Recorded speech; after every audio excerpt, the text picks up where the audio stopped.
Ok, je pense que pour la miniature, c'est bon.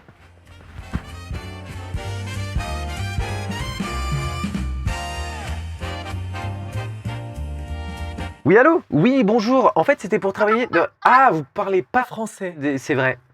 Et oui, je l'avais oublié, ça. In fact, I play Minecraft since I'm 12, so maybe that... No, that doesn't help. Yeah, no, sadly, I don't have 10 years of experience. Yeah. Je suis Spider-Man. Yeah, 10 years of experience. Yeah, of course, I have it. Ah, tu vas m'écouter maintenant, gros fils de pute. Sorry. In 2 months? Okay, that's not a problem. Okay.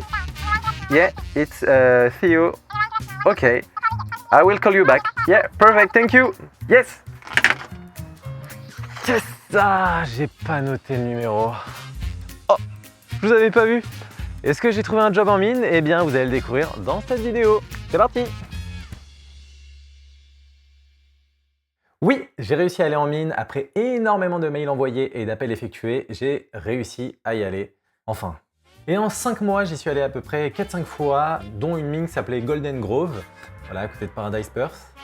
Et sinon, commencer en mine. Donc déjà, il y a 2 types de contrats. On peut être soit en shutdown, soit en roster.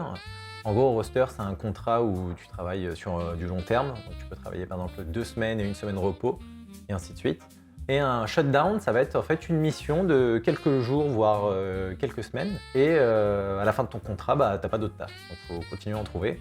Et pour le moment, c'est que ça que j'ai eu. Donc je dois tout le temps chercher du taf. Donc toujours continuer à envoyer des mails, à appeler. Voilà, donc c'est une recherche constante. Ensuite, comment on va en mine? Et bah, c'est très simple, il y a 2 possibilités. Soit tu fais du FIFO, donc du fly in, fly out. Soit du DIDO, du drive-in, drive-out. Donc en gros, soit tu prends un avion pour y aller, soit un véhicule. Et normalement, dans la majorité des cas, ils te payent le trajet.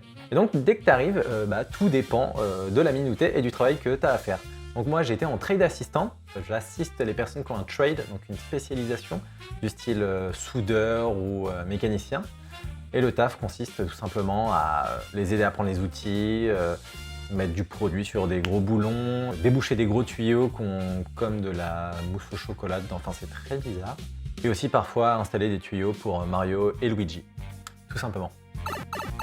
Et après ta journée de 12 heures, tu vas dans le camp qui est un peu foutu comme un camping, en gros ta chambre qui ressemble un peu dans ce style. Et voilà le style de chambre qu'on peut avoir en mine avec un lit, un bureau avec parfois même une télé et une salle de bain.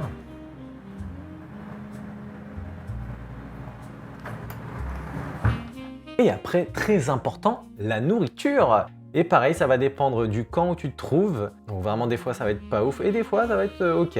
Donc tu peux te faire des petits déj, des plats assez sympas.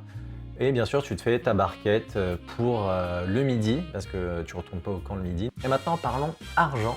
Donc en mine, on travaille en moyenne 12 heures par jour et ça va dépendre de votre taf, votre salaire. Donc par exemple, pour un trade assistant, donc le taf que je fais, on est en moyenne à 50 $ de l'heure. Attention, dollars australiens, il faudra en retenir. Donc on va faire un petit calcul simple. 50 $ de l'heure, moins les 15% de taxes qu'on va multiplier par 12 heures par jour fois 7 jours, pour voir en une semaine combien on se fait. Et ça fait à peu près 3570 $. Et en euros, ça fait à peu près 2180 €. Et tout ça pour une semaine de travail. Une semaine où on travaille quand même 12 heures par jour tous les jours. Donc la conclusion de tout ça, c'est qu'on peut se faire pas mal de thunes quand même en mine, sachant qu'on dépense rien quand on est là-bas, parce qu'on est nourri, logé gratuitement. Mais c'est pas pour tout le monde, parce que 12 heures par jour, faut les tenir. Et aussi, ça peut être assez dangereux. Donc voilà, je ne sais pas quand sera la prochaine vidéo, vu le temps que je prends à faire une vidéo. Donc, eh bien, je vous dis à la prochaine, je ne sais pas quand. Salut!